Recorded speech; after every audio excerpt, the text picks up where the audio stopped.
Segment, and this morning we are profiling a local mum that is evoking nostalgia throughout the country through corn dogs. Mabel Akinlabi has turned this American delicacy that she has now introduced to South Africa after making them at her children's party into a lucrative business. To tell us more about why this particular food tickled her fancy, Mabel joins me now on the line. Mabel, a very good morning to you. Thanks for joining us. Welcome to Morning Live. Good morning. Thank you for having me. It's an absolute pleasure, Mabel. Let's start with understanding what it was about corn dogs that appealed to you, that you even decided to make them, for school kids. Well, firstly, I've always wanted a corn dog my whole life. I'd seen them in American television, and like everybody else, I thought they looked so fun. I wondered what this awesome food was on a stick. And I knew I couldn't get any in my country. So when my daughter's birthday party came around, I thought, I'm going to make my dreams come true. But it just so happened I was making other kids' dreams come true too. And where did the idea of introducing corn dogs to South Africans come from?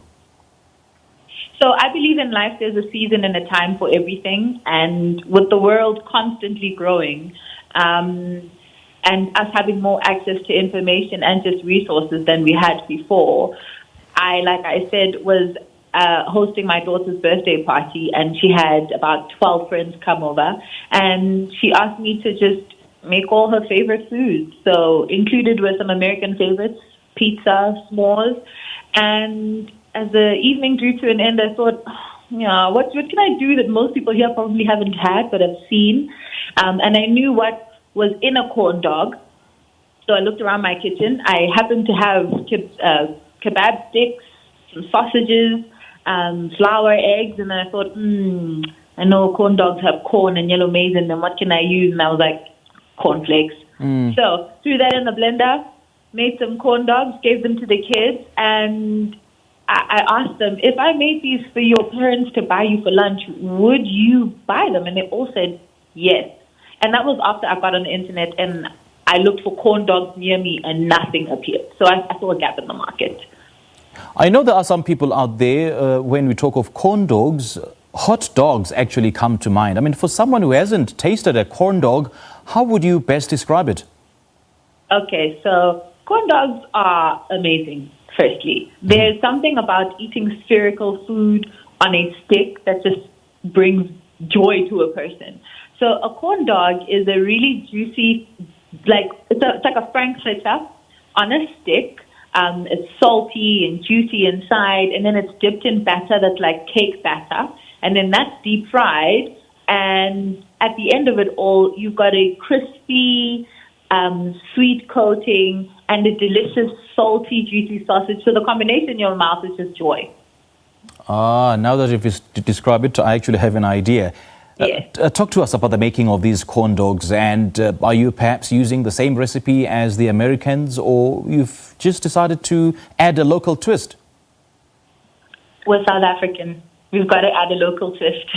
So obviously at my house I made up my own recipe, which is odd because that's the recipe we ended up with. But I did do some research into what quantities felt best in a person's mouth, what quantities would give me the best texture and the best taste.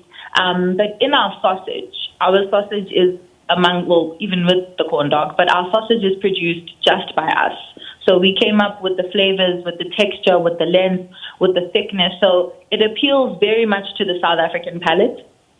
It's really meaty. There's a flavor. There's one of the sausages that's flavored as jalapeno flavor because South Africans do seem to love their spice. So absolutely. It tastes like something you know, even though you've never had one before. Yeah. And a year later, you have turned this into a business. How did that happen? Sure. So I saw a gap in the market and I ran. And to be honest, my business partner and I, who's actually my husband, we both ran. He was unfortunate enough to have to clean up after the party with me. And a couple of days later, I was like, hey, did you see how everybody responded to corn dogs? And he was like, yeah, I actually liked them. And he encouraged me. He was like, well, if you think this is a good idea, then go ahead, go tell everybody you think it's a good idea. So I did the first thing, which was contact a retailer, and I basically sold them an idea, and they ran with it. You know, you've raised so much curiosity. Now, I really want to taste it. Where can I get it, or where can I find it? Sure. So you can find Brown's corn dogs at Checkers stores, Checkers Hypers, supermarkets, all over the Great North, which is Polokwane, Gauteng, the Northwest, Mpumalanga. You will also be able to find us really soon at Pick n Pays nationally. That will be in the middle of March. And you'll also be finding us at a Food Lovers near you very soon. We're going to be sharing the dates on all our social media pages, so you can find us on Instagram at Brown Foods, and the same for Twitter. So at those outlets you've just mentioned, will I get it, ready-made, or do I have to buy it and then go prepare it at home? Absolutely. Like the Americans say, ain't nobody got time for that. So, oh, yeah. so you're going to find it already cooked for you in the box. I mean, if you were feeling really lazy, you could just leave it out and let it melt, because it does come frozen. Let it thaw and eat that bad boy. But my family loves to re-deep fry them, or you can put them in an air fryer so that you get that crispy coating. But to be very honest, if you've got a 5-year-old, you can reach a microwave and a side plate, put it in the microwave for 30 seconds and it's ready, and then put it into a lunchbox. They are delicious regardless. Okay, fair enough. You now run your own factory, and you have managed to create employment during the tough economic times we find ourselves in. Do tell us more about this. So we were very fortunate, or I was fortunate, to have the right people around me, which is crucial. No man or woman is an island. So I had massive family support.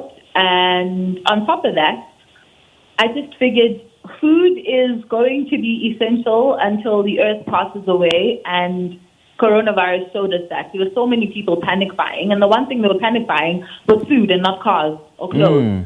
So amidst all of that, because I had the right people around me, and because I knew we were onto something really good, we risked getting our savings together, and we pushed this idea knowing that not only was there a whitewash of job losses, but we had an excellent product. So we identified an area in Kaya Sands where we wanted to build this factory. We approached the local municipality and we asked them to give us CVs of people they think would fit our dream perfectly, and that's exactly what they did.